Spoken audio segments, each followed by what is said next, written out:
Ladies and gentlemen, I have finally done it. I have reached level 1000 in Black Ops 6. Now, if you've been watching the content for a while, you already would have heard this before, but I was actually on track to hit level 1000 back in like Season 2 or Season 3. It's just one of those things where, yeah, obviously I kept up with this game, throughout the entire year, did all the events, bought all the event passes, completed all the battle passes, etc. It's just, I started playing some other single-player games around that time, so the time it took me to hit level 1000 ended up getting drastically dragged out, but nonetheless, here we are. I hit level 1000 before Black Ops 7's release by about a month, so I have about a month and a half to chill before we hop into the next level 1000 grind, and I'll be going a lot harder on that one. Just, getting it done a lot sooner, but honestly, man, this was a bit of an emotional experience for me yesterday, man. I got on yesterday afternoon knowing full well I was about to hit level 1000, and then I hit it, and I was just like, man, So, first, before we get into all that, though, let me just go ahead and show you what you get for reaching level 1000. So, go over here to Progression, Prestige Master, then you go all the way up here to level 1000, and you get the operator skin Samuels. This is an exclusive operator. There's no other way to get him in the game. There's not any skins for him. This is literally the only skin for him, and it's pretty cool because basically every reward here teases the fact that Black Ops 7 was going to release before any of us even knew it, right? So, if you hit level 1000 earlier on in the game's life cycle before BO7 was even teased, you kind of maybe would have been picking up on this, and a lot of people were, because this guy's from Black Ops 2, and obviously Black Ops 7 is a sequel to Black Ops 2, so, just calling back to that in a lot of various ways. This loading screen here is literally, like, one of the frames from the teaser, or it's just, like, very reminiscent of that. You get some Gobblegums Mindbreak emblem, which looks really cool, Trust No One spray, and then finally you get this really cool blueprint for the PP919, where it's very similar to, like, the Black Ops 7 aesthetic, where you can see, like, the glass kind of, like, I don't know how to explain it, it's just, like, out on the sides, it looks so cool. And these rewards are really cool in general, so I have Samuels here equipped as my main operator. Honestly, I haven't even gotten to use him in game yet, because every time that I went into a match after I hit Prestige Legend, which that's another cool thing, you're not just Prestige Master anymore at level 1000. At that point, you're called Prestige Legend. But I kept getting Crimson 1, so I kept playing as, like, my one skin for Bailey. But anyway, yeah, man, so I had said that this was a bit of an emotional experience for me, and we're going to go into Nuketown 24/7 while we talk about this. And before I get into that other point, I'm sorry to keep cutting myself off about that, but I will never play Black Ops 6 the same. Basically, I decided to use Slipstream one time on stream. It was just like a kind of one-off thing, like, all right, let me just try using it real quick just to see, and honestly, I have not gone back since. I'm sorry. Black Ops 6 feels so much better, in my humble opinion, when you use Slipstream. I don't know what it is. It makes it feel more like classic Call of Duty, and not just that, but I feel like Omni Movement works so much better when using Slipstream, and you're going to see that as soon as we get into the gameplay. Literally, I kid you guys not, I have not had a single game below a 2.0 KD ever since I've started using Slipstream, and I played the game a lot yesterday, so, you can make the argument about, like, SBMM eventually kicking in, but, like, no, dude, literally, I never had a game below 2.0 KD and usually average upwards of 3.0 KD. There's something about Slipstream that just, it just changes the way the game feels in such a great way. Am I saying that I hate Tac Sprint or that I'm never going to use Tac Sprint in this game again? Of course not, but I'm just saying that oh, I do not have stims on this class. That was a huge mistake on my part. But I just vastly prefer the way the game feels with Slipstream, if I'm going to be honest, man. It feels a lot more like classic COD, and I just feel like I play so much better with it. Anyway, that being said, I'm not really concerned about sweating out this match or anything like that. I'm just trying to have a chill conversation here, and also it's literally my first match of the day. It's 7 a.m., so give me a break. I had to turn my headphones down. They were up insanely loud. I'm sorry if I was, like, shouting at the first part of that match there. I literally just couldn't even hear myself talk. Oh my gosh, I couldn't even see him. He blended in with the background of the garage. But anyways, yeah, like I was saying before, honestly, hitting level 1000 was a pretty emotional experience for me, because this is the first time I've gotten to really grind out for max rank in a COD since Black Ops 4, which was like 7 years ago, man. Because, this is the first COD since then to have classic prestige and to be able to grind for it. And not just that, but, obviously, if you know me, Call of Duty has always been a very important part of my life. And, you're always going to have those naysayers and those haters and those, trend chasing, popular opinion writing, clickbaiting people that'll just, they'll just hate for views, and, they'll say that they want all sorts of different things in the game, but then once you give them the things that they're asking for, then they just find something else to complain about. It's just that portion of the community where all they care about is clicks and views, or just writing whatever opinion's popular. They're unable to think for themselves, and they'd rather just be negative than just enjoy, the game and the art that's being presented to them. And that being said, I've been with Call of Duty for a very long time, since Finest Hour on the PlayStation 2, and I've kept up with the series since then. I've played every single entry in the series. For each game that had classic prestige, I grinded my way through the ranks. Was there somebody just sitting in the corner? Oh, that's my teammate. I was like, what the heck? So, I grind my way through the prestiges. Even in the games that didn't have classic prestige, like MW19 up until last year, I still grind grinded out for the max ranks. I still completed all the battle passes. My aim was way off right there. Call of Duty has always been one of those constants in my life, right? Like, no matter what's going on, no matter what's going wrong, I always have Call of Duty to rely on. And not to get too personal, but we are going to get a little personal here in this video because it's part of why Black Ops 6 has been so important to me. So if you don't want to hear about depressing conversations and just wanted to hear about me hitting rank 1000, well then, there you go. I finally did it. But now we can get into the real stuff. So basically, Call of Duty, you know, it's no secret that I struggle with my mental health really bad. Like, you know, I have times where I'm doing better than others, but if I'm going to be honest, just in the general sense, I really do struggle with my mental health, even to this day. And Call of Duty is one of those things where, you know, I know this is going to sound a little petty, but when I'm having those moments where I'm like, man, I really don't want to be here anymore, I just think to myself, oh wait, Black Ops 7's coming out soon. Oh wait, Modern Warfare 3 is coming out soon. Oh wait, you know what I mean? And it's just one of those things that genuinely keeps me going. And this year, man, I'm not going to lie, this year has been absolute hell for my mental health. It's been for my physical health as well. You know, I'm, for the second time in 5 years, recovering from an eating disorder once again, because basically I was in recovery back for the entirety of 2022, and I finally got better because at the end of 2021, you know, I dropped to the lowest weight I'd ever been. I was basically at the lowest point of my life. And, you know, Call of Duty Vanguard really helped get me through a lot of that, as well as, like, going back to Cold War, right? That year I went back to Cold War and Vanguard and kind of kept going back and forth between those, playing Zombies and Cold War, playing MP and Vanguard. And, you know, it's just one of those things where I always had that to look forward to, the next Battle Pass to look forward to, the next update to look forward to, the next DLC, Zombies map, etc., whatever. Oh, I just realized I'm finally playing as Samuel CA, because it plays my new operator, finally. I wonder if he has any, like, unique voice lines in Zombies. I'll have to go over there and try that out later. But anyways, you know, it just always gives me something to look forward to, something to play, something to have fun with, and just something to help me escape from the reality of life. And now here in 2025, Black Ops 6 has been for me what Vanguard and Cold War were for me back in like 2021, 2022, because, you know, my physical health declined so badly again because of my eating disorder. I'm also sorry if I've been a little scattershot. I'm trying to like construct sentences while I'm sitting here playing a COD match and trying to do relatively well at the same time.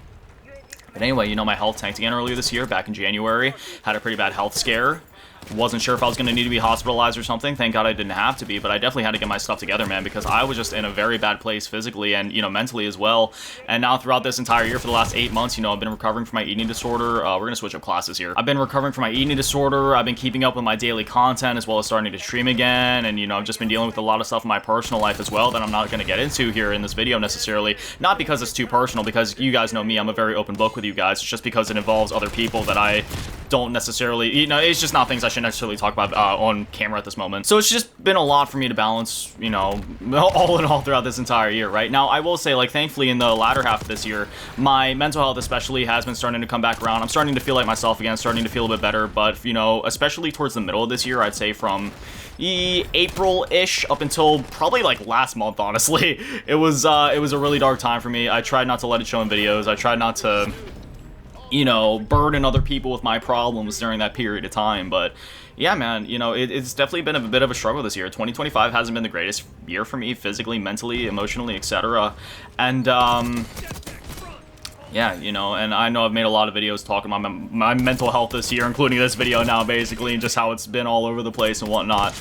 But thankfully, I am starting to get back to a place where I feel like I'm starting to feel like myself again, feel like I can smile and not fake it, you know what I mean? Because that's always been a huge thing for me, where every time I smile, there's always a bit of like faking it to it. But lately I've had more moments where I can just smile genuinely, and I can't tell you how nice that feels, not only after a year that's been as hard for me as this one, but also just after a life that has been so hard as this one, right? I feel like I'm getting to that point in my life where, you know, I've always said how, oh, you know, just worry about what you can control, don't worry about what you can't control, and, you know, just look at the positives and the, you know, the positive side of things. And I hate to say this because I hate to kind of like shatter the illusion per se, but for somebody that talks so positively and is so focused on trying to make other people feel better and help other people, I'm honestly probably one of the most depressed people you'll ever meet.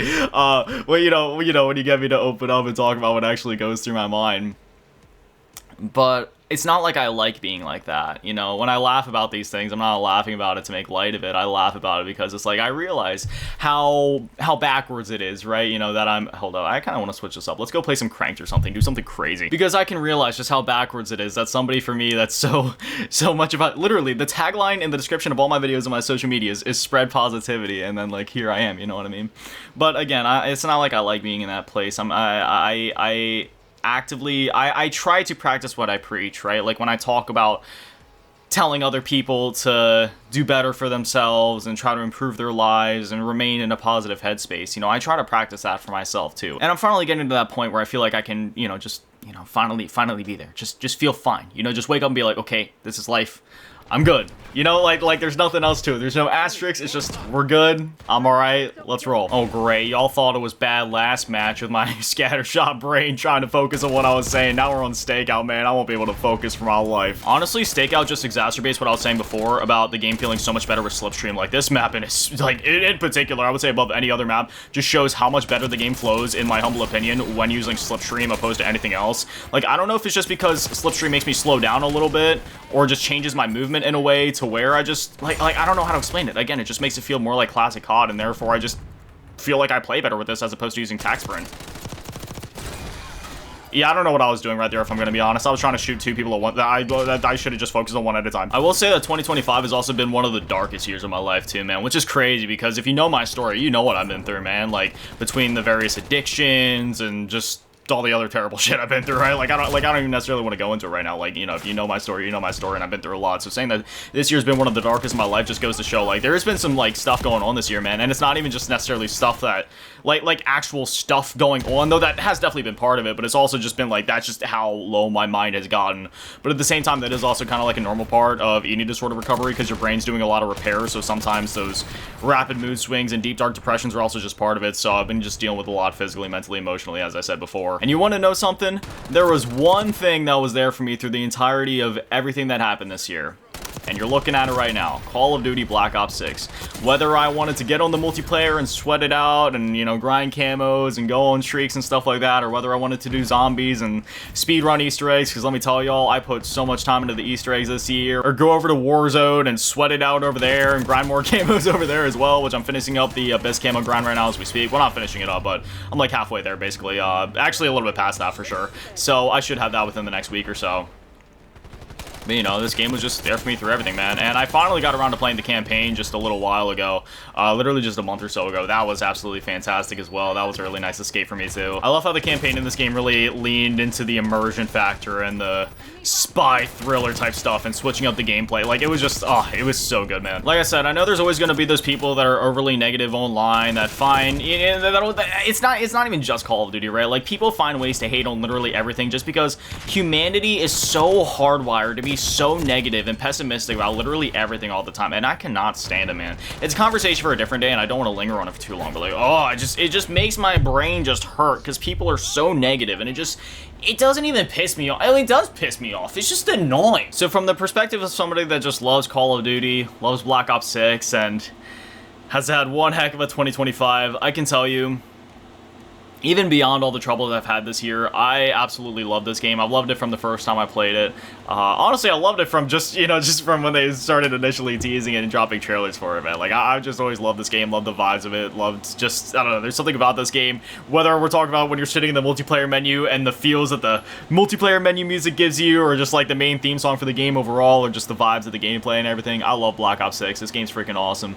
And, yeah, I don't know, man. That's about it. Even if it wasn't for all the terrible things I went through this year, I would still do the level 1000 grind again in a heartbeat, and I would still love it just as much, if not more. I say if not more, because then I wouldn't have the haze of depression and all these other things going over me, and I'd just be able to, you know, not worry about any of that. But yeah, I don't know. That's just kind of it. I feel like I've been yapping for a while, so there it is. Level 1000, Black Ops 6 complete.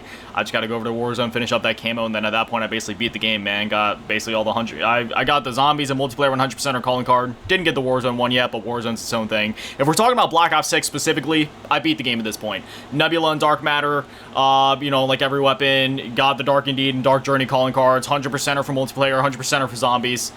Level 1000 now, Prestige Legend. I beat Black Ops 6. I just gotta finish the final Battle Pass and then I beat Black Ops 6. Still gotta do some stuff over Warzone, but again, Warzone's kind of just its own ongoing, continuous thing. So yeah, I get to that then, but there it is. Thank you for everybody for all your love and support through this journey through Black Ops 6 out to level 1000 and just on the content in general and even past beyond Black Ops 6. You know, I don't say it enough, but I'm very thankful to all of you for your continued love and support of me and the channel and the content, even through my ups and downs and all these other, you know, just all these things that we always got going on here, man. You know how it goes. Always got a myriad of things going on, but it is what it is. You know, we take it a day at a time, keep pushing through, and you know, it's part of why I make daily videos, right? Because not only it's one of those things where, like, yes, even when I'm going through all these things, I still find a way to show up. I still pull it out of me to show up, and you know, if I'm able to do that, then hopefully that can help inspire other people to continue showing up for themselves and continue showing up for their responsibilities and things they need to do, and you know, hopefully get them a day closer to that point where they can genuinely smile. Because now here I am after one hell of a 2025 and everything, and I'm getting to that point where I can genuinely smile again, and it feels great. And yeah, I'm excited for the future ahead. I'm excited for Black Ops 7, and I'll continue making content on this game and Warzone and everything like that up through the Abyss camo grind. Beyond that, we got some cool series planned for October, leading up to the release of BO7, you know, like Resident Evil and stuff like that, so we'll get to that then. But otherwise, yeah, the Black Ops 7 beta starts next week as well, so a lot of exciting stuff coming up. But anyway, as always, a massive shout out to the Patrons and channel members who get all in the low bullet tier, and an even bigger shout out to the Bubble to my last king, Amy Dadamani, and the bitch that on G2 Armor, so much thank you guys so much for Little Legends. I love you. Good on you, Dodaki, Arigatou gozaimasu. Have an amazing day, stupid. I love you all. Thanks.